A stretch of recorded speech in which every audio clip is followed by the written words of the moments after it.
Nag-privatize din po yung NAIA, pati yung ibang major airports sa Pilipinas. Bakit po kailangang singilin sa taxpayers itong additional upgrades for immigration systems when this isn't already included in the national budget?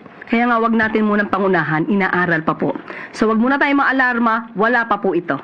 Hindi, last naman from my end, hindi po nakikita ng Malacanang yung glaring question kung bakit kailangan mag-propose ng ganito in the first place when this is already funded by taxpayers' money. Kaya nga po, proposal pa lang. So pwedeng barilin, pwedeng hindi ipatupad, pwedeng hindi matuloy. So kaya wag muna tayong maalarma dahil wala pa po talaga to. It's just a proposal.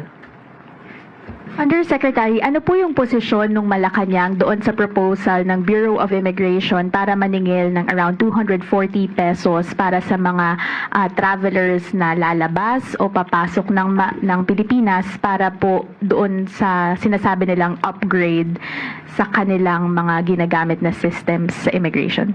Sa ngayon po ay ito'y proposal pa lamang po according to Commissioner Joel Anthony Biado. So wala pa po itong anumang desisyon, wala pa pong nararating ito. Ito ay mere proposal. So wag po muna mag-alala ang ating mga kababayan dahil mas nauna po talaga silang mag-react. Wala pa po ito.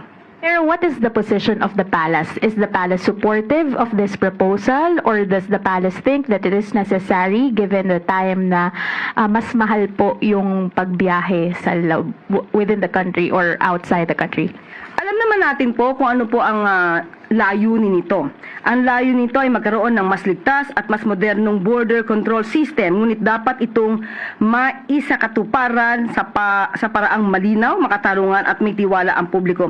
Yan po ang sinasabi ni Commissioner Viado. But still, ito po ay nasa stage pa ng pag-aaral, kaya wala pa pong stance ang Pangulo patungkol dito. Ma'am, just your point of view, the Bureau of Immigrations under the 2026 proposed budget enjoys a budget of, kunin ko lang po yung exact amount.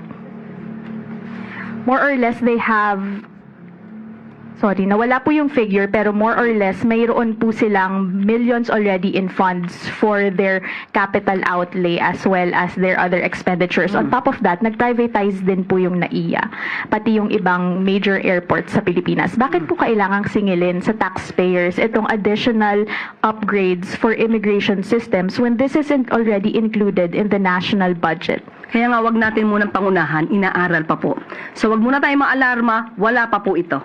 Hindi, last naman from my end, hindi po nakikita ng Malacanang yung glaring question kung bakit kailangan mag-propose ng ganito in the first place when this is already funded by taxpayers' money. Kaya nga po, proposal pa lang. So pwedeng barilin, pwedeng hindi ipatupad, pwedeng hindi matuloy. So kaya wag muna tayong maalarma dahil wala pa po talaga to. It's just a proposal.